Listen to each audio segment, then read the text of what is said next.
Assalamualaikum, ketemu lagi dengan aku Imelda dan juga Canda.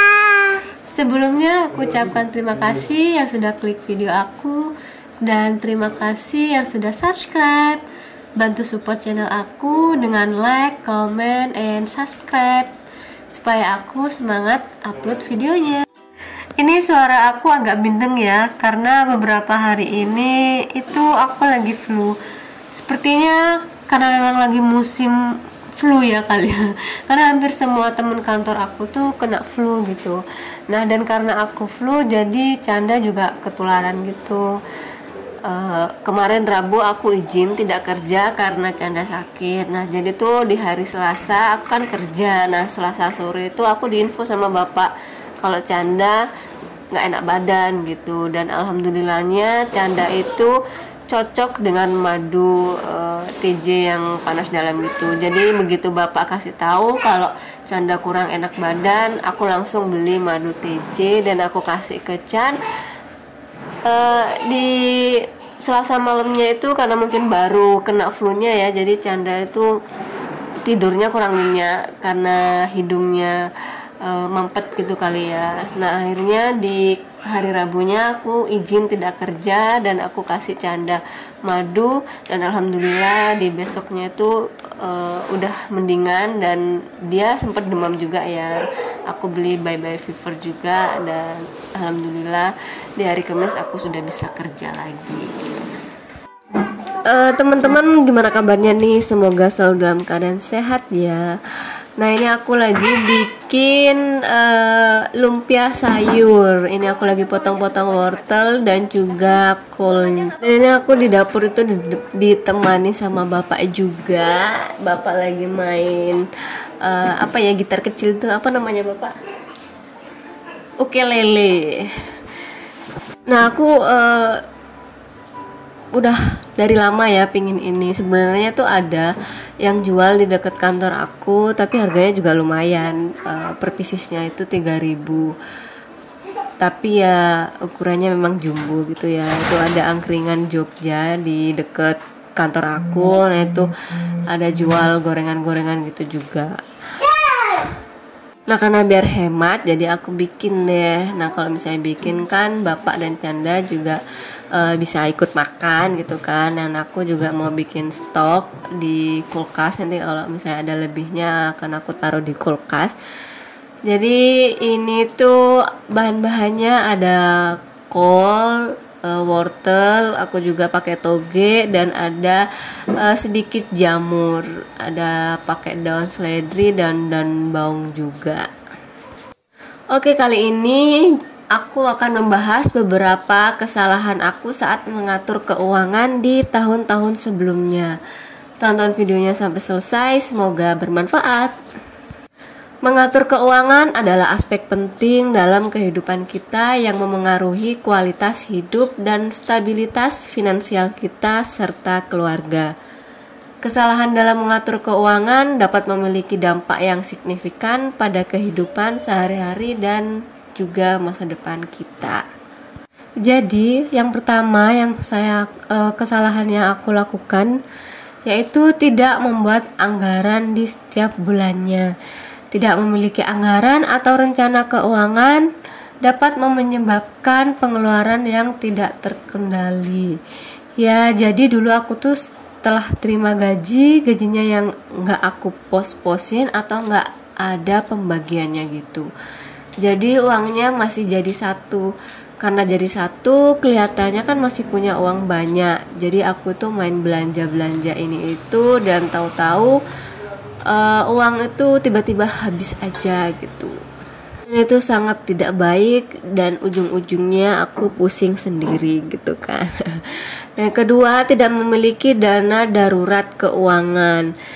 Tidak memiliki tabungan darurat dapat membuat keluarga rentan jika terjadi situasi darurat. Ya, namanya juga kan darurat ya, dimana datangnya juga tiba-tiba dan tidak bisa diprediksi. Semisal ada yang sakit atau tiba-tiba sepeda motor kita itu rusak, jadi kita mau nggak mau harus servis motornya. Nah, sedangkan kita kan nggak punya dana darurat atau dana yang memang khusus untuk perbaikan motor dan lain sebagainya gitu ya. Jadi kita pasti ngambil di pos keuangan yang lainnya gitu.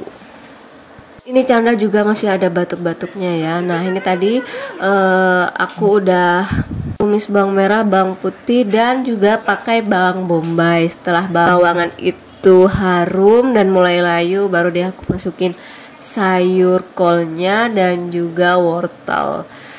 Kemudian dibumbui dengan garam, merica, dan juga totole. Tidak lupa juga persausan, saus tiram, saus raja rasa. Dan kesalahan berikutnya yaitu belanja impulsif, membeli barang-barang yang tidak diperlukan. Ya, aku kadang main beli-beli aja apa yang muncul di pikiranku tanpa aku tahu seberapa butuhnya aku terhadap barang tersebut. Dan tidak berkomunikasi, tidak berbicara secara terbuka dengan anggota keluarga tentang keuangan. Ya, ini juga salah aku juga ya. Jadi yang mengatur semua keuangan itu aku ya. Jadi gaji bapak semua aku yang pegang, dan karena aku juga nggak buat anggaran keuangan, jadi bapak itu rokoknya kan sehari 1 bungkus biasanya, dimana harga rokok kan juga lumayan, hampir sama dengan harga jatah makan sehari. Nah, jadi tuh karena memang aku nggak bikin anggaran ya, jadi main ambil aja uangnya, dan aku tidak juga berkomunikasi ke bapak bahwa memang ternyata uangnya udah habis gitu. Kesalahan yang kelima, tidak menyimpan catatan keuangan. Jadi aku nggak pernah perhatiin ya berapa hari ini aku belanja, dan tidak pernah aku nyimpen nota-nota juga. Jadi aku nggak tahu kan sisa berapa uang yang ada sekarang. Nah, tiba-tiba pas aku buka dompet ternyata uangnya sudah habis gitu guys. Dan yang keenam, punya hutang melebihi kapasitas pendapatan. Nah, kalau misalnya normalnya itu kalau nggak salah hutang itu maksimal 30% dari pendapatan kita, tidak boleh melebihi dari 30% pendapatan kita. Itu sih kayaknya kalau nggak salah setauku ya. Dan itu 6 kesalahan yang dulu sering aku lakuin dan selalu berujung pusing sendiri, uang habis sebelum waktunya. Dan akhirnya aku cari cara introspeksi diri juga, di mana letak kesalahannya dan gimana cara agar bisa mengatur uang sampai ke tanggal gajian berikutnya gitu kan. Nah, kalau aku kan dan bapak juga sama-sama kerja ya, kalau misalnya digabungin gajinya juga lumayan. Tapi kenapa bisa di pertengahan jalan udah habis aja uangnya? Ya karena aku belum tahu gimana caranya belajar budgeting ke mengatur keuangan tuh gimana gitu kan, aku belum belajarin itu. Dan akhirnya karena kesalahan-kesalahan yang hampir berturut-turut ini, akhirnya aku mencari cara, dan alhamdulillahnya aku masih tersadarkan, dan aku bersyukur masih bisa terselamatkan dan bisa memperbaiki kesalahan-kesalahan itu. Nah, ini isian lumpia sayurnya udah mateng, jadi aku langsung aja gulung pakai kulit lumpia yang sudah aku beli di warung ya. Jangan salfok sama kopi yang ada di depan itu ya, itu kopinya bapak, dan aku nggak suka kopi, aku nggak ngopi. Jadi mendapatkan keuangan yang sehat memerlukan disiplin, perencanaan, dan perubahan kebiasaan keuangan yang positif.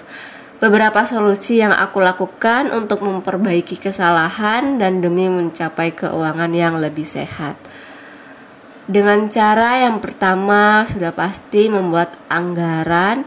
Mulailah dengan membuat anggaran bulanan yang rinci. Catat semua pemasukan dan pengeluaran.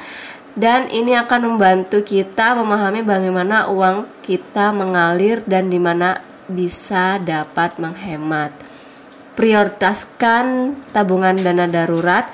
Sisihkan dana untuk tabungan darurat yang cukup untuk mencakup pengeluaran selama 3 atau sampai 6 bulan.